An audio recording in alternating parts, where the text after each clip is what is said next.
Part 1. You will hear a conversation. The conversation is between two people, Gerard and Ben. Gerard has come to enrol himself in the Music Audio Video Library. You have some time to look at the questions 1 to 5.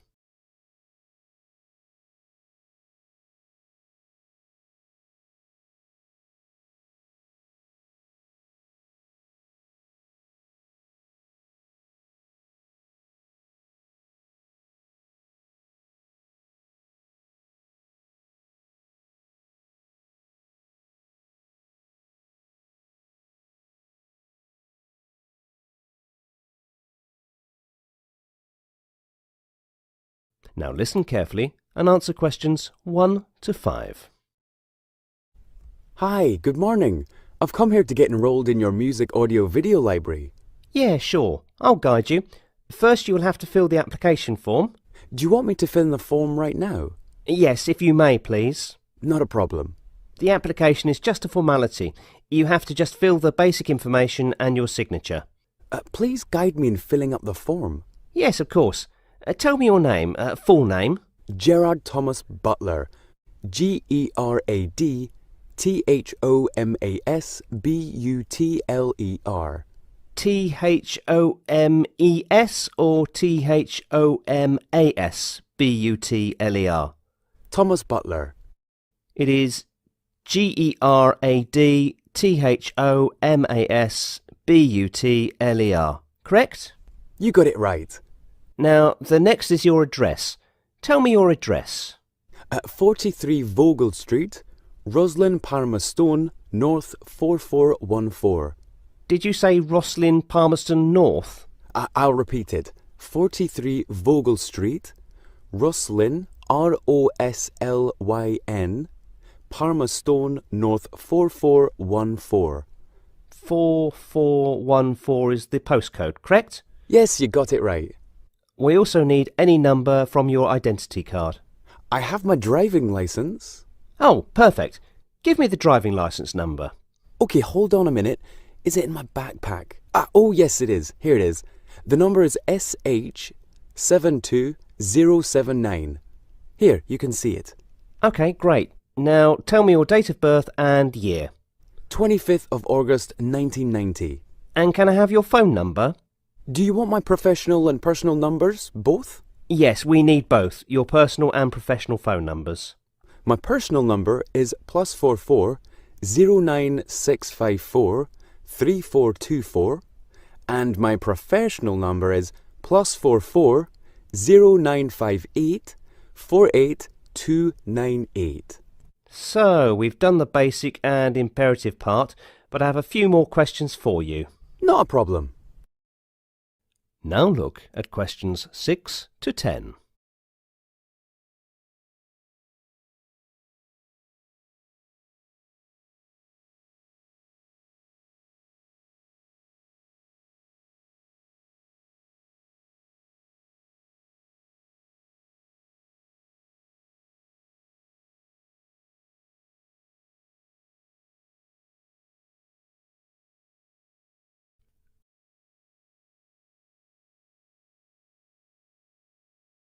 As the talk continues, answer questions 6 to 10. What kind of music do you like? Can I have a look at your brochure? Yes, please. Here it is. Actually, I'm interested in all kinds of music. It all depends on my mood, but I have an inclination towards dancing numbers. And sometimes I prefer soft music instead of hip-hop. This is because my parents love soft, calm music. And at times I get melodramatic because the light music makes me carefree. Anything and everything, music is favourite to me. What else do you prefer? I'm very fond of music shows. Some include new upcoming artists and some who are veterans in the field of music. Also, musical plays are fascinating. Recently, I got the opportunity to witness an outstanding musical show based on a comedy theme. That's great. So now all the formalities are done. You just have to sign, and last but not least, we did not discuss about the membership fee. Where do you want me to sign? Oh yes, here it is. This is the place where you have to sign, and about the fee, that will be $30 non-refundable. Here's the fee. Now, you are our member. When will I get my card? That will take almost 3 to 4 days. We'll give you a call as soon as it's ready, and you can come and collect it the next time you visit. Oh, can I borrow some of the music albums right now? Yes, of course, but you have to return them after every 15 days. Okay, I'll have a look around and take a few of them. All yours. Enjoy. That is the end of part 1. You now have half a minute to check your answers.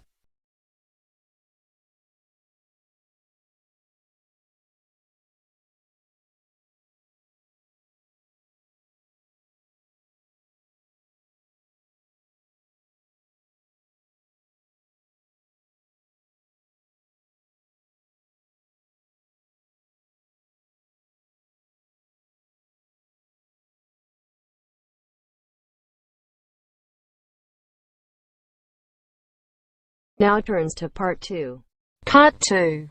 You are going to hear a radio talk related to basic features of dolphins and their common behaviour. The talk will be beneficial for the people who love animals and birds. First, look at questions 11 to 19.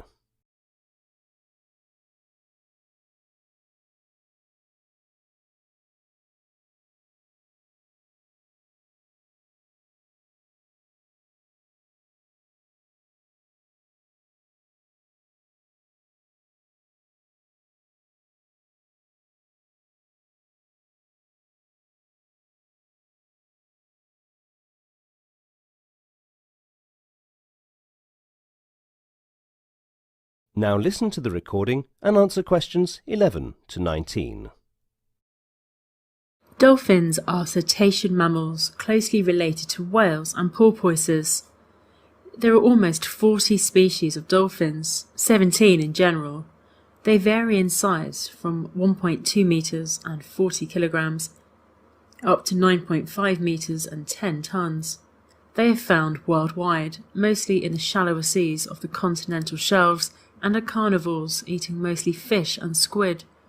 Some of the senses are either reduced or absent in cetaceans or fail to function well in water. For example, it appears from their brain structure that toothed species are unable to smell.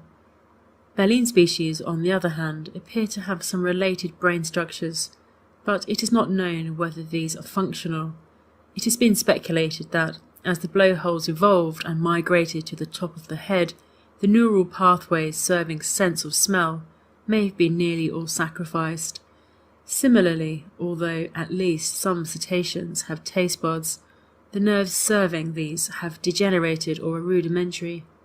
The sense of touch has sometimes been described as weak too, but this view is probably mistaken.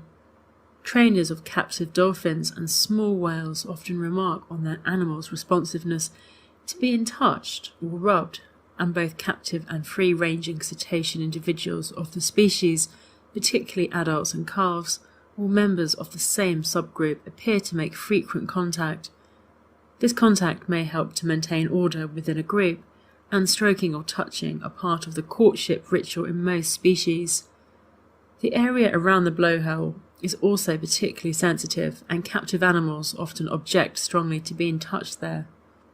The family Delphinidae, the largest in the order of cetacean, evolved relatively recently, about 10 million years ago during the Miocene. A group of dolphins is called a school or a pod. Male dolphins are called bulls. Female cows and young dolphins are called calves. Dolphins are often regarded as one of Earth's most intelligent animals, though it is hard to say just how intelligent, compared to many other species. However, dolphin behaviour has been studied extensively, both in captivity and in the wild. Now look at question 20.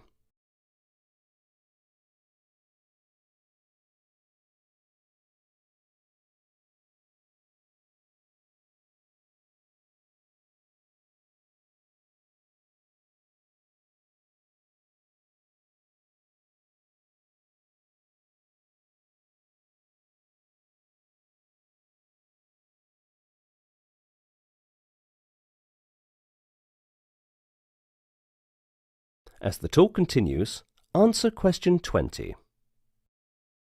Dolphins frequently leap above the water surface, this being done for various reasons. When travelling, jumping can save the dolphin's energy, as there is less friction while in the air. This type of travel is known as proposing. Other reasons include orientation, social displays, fighting, non-verbal communication. Dolphins show various types of playful behaviour, often including objects, self-made bubble rings, other dolphins or other animals. When playing with objects or small animals, common behaviour includes carrying the object or animal along to other members of the group or taking it from another member or throwing it out of the water. Dolphins have also been observed harassing animals in other ways, for example by dragging birds underwater without showing any intent to eat them. However, playful behaviour that involves other animal species with active participation of the other animal can also be observed. Playful human interaction with dolphins being the most obvious example. However, playful interactions have been observed in the wild with a number of other species as well, such as humpback whales and dogs. That is the end of part 2. You now have half a minute to check your answers.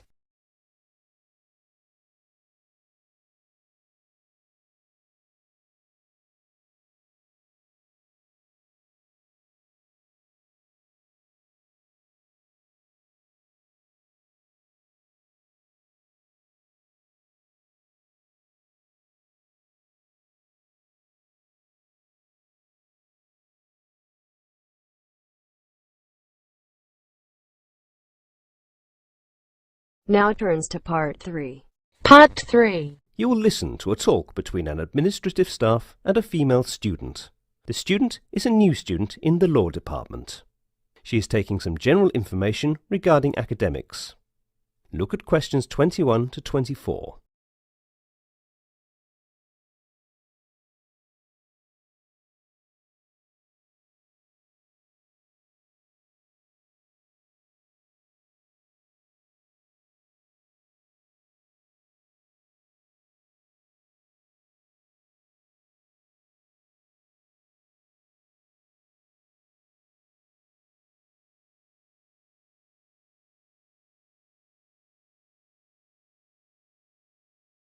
Listen to the conversation and answer questions 21 to 24.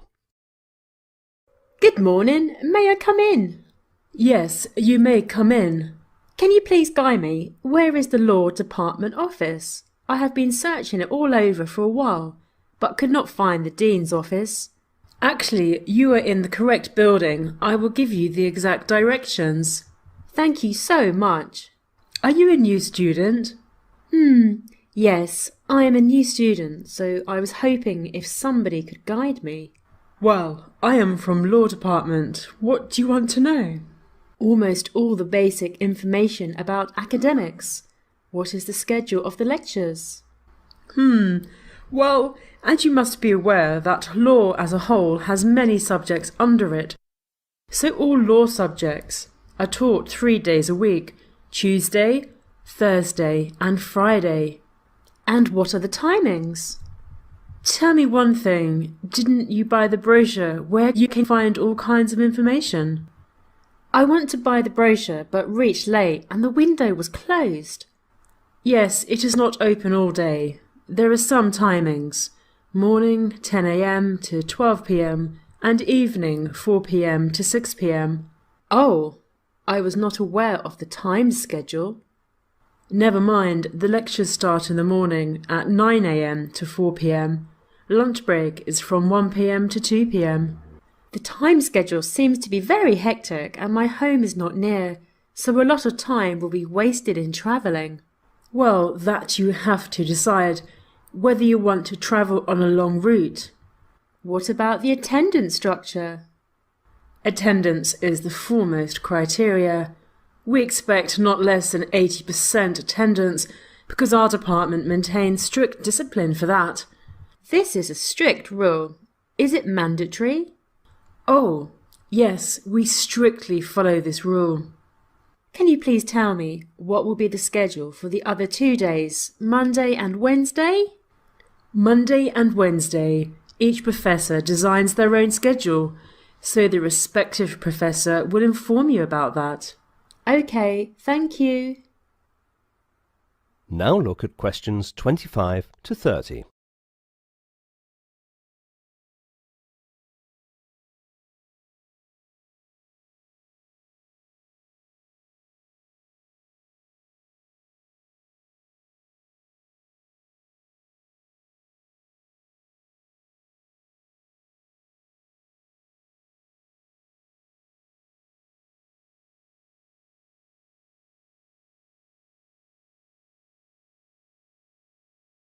As the talk continues, answer questions 25 to 30.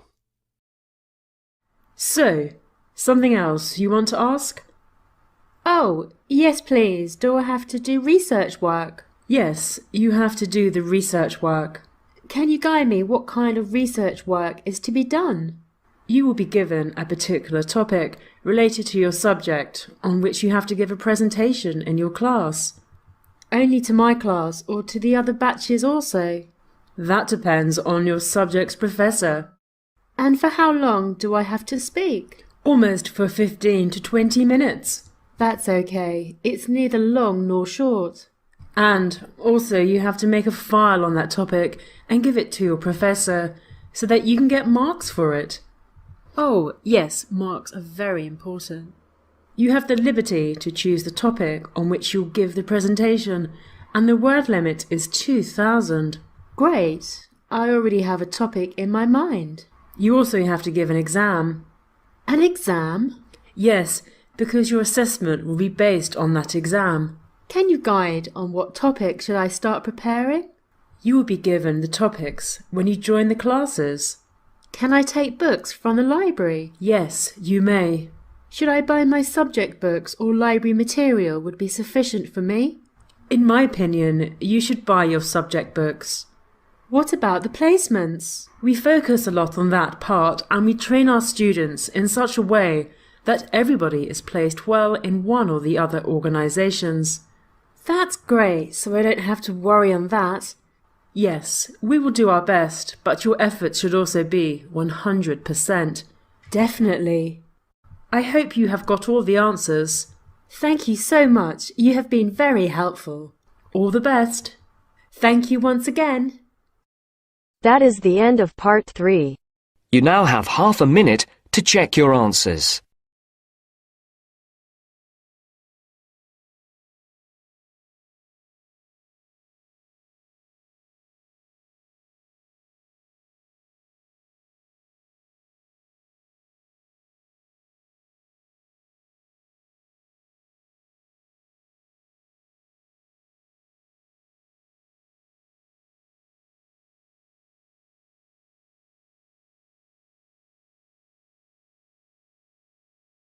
Now turns to part 4.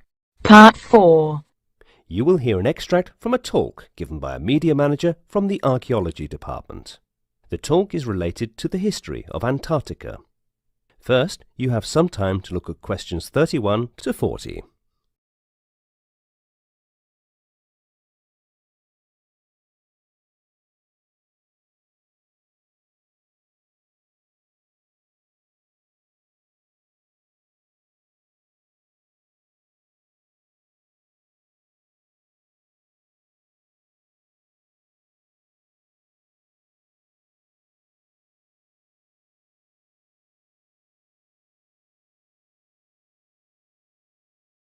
Antarctica has no indigenous population, and there is no evidence that it was seen by humans until the 19th century. However, belief in the existence of a Terra Australis, a vast continent in the far south of the globe to balance the northern lands of Europe, Asia and North Africa, had existed since the times of Ptolemy, 1st century AD, who suggested the idea to preserve the symmetry of all known land masses in the world. Even in the late 17th century, after explorers had found that South America and Australia were not part of the fabled Antarctica, geographers believed that the continent was much larger than its actual size. Integral to the story of the origin of the name Antarctica is how it was not named Terra Australis. this name was given to Australia instead, and it was because of a mistake made by people who decided that a significant landmass would not be found further south of Australia. Explorer Matthew Finders, in particular, has been credited with popularizing the transfer of the name Terra Australis to Australia. He justified the titling of his book, A Voyage to Terra Australis, 1814, by writing in the introduction, "There is no probability that any detached body of land, or nearly equal extent, will ever be found in a more southern latitude. The name Terra Australis will therefore remain descriptive of the geographical importance of this country and of its position on the globe. It has antiquity to recommend it, and having no reference to either of the two claiming nations, it appears to be less objectionable than any other which could have been selected." On the 22nd of January 1840, 2 days after the discovery of the coast west of Bellany Islands, some members of the crew of the 1837 to 1840 expedition of Jules de Mont d'Urville disembarked on the highest islet of a group of rocky islands about 4 kilometers from Cape Geodesy, on the coast of Adélie Land, where they took some mineral, algae, and animal samples. In December 1839, as part of the United States exploring expedition of 1838 to 1842, conducted by the United States Navy, sometimes called the XX, or the Wilkes Expedition, an expedition sailed from Sydney, Australia, into the Antarctic Ocean, as it was then known, and reported the discovery of an Antarctic continent west of the Bellany Island on the 25th of January 1840. That part of Antarctica was later named Wilkes Land, a name it maintains to this day. Explorer James Clark Ross passed through what is now known as the Rossa Sea and discovered Ross Islands, both of which were named after him in 1841. He sailed along a huge wall of ice that was later named the Ross Ice Shelf. Mount Erebus and Mount Terror are named after two ships from his expedition, HMS Erebus and Terror.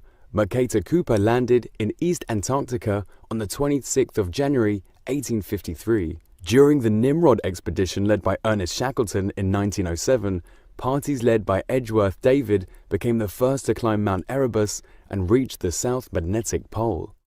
That is the end of part 4. You now have half a minute to check your answers.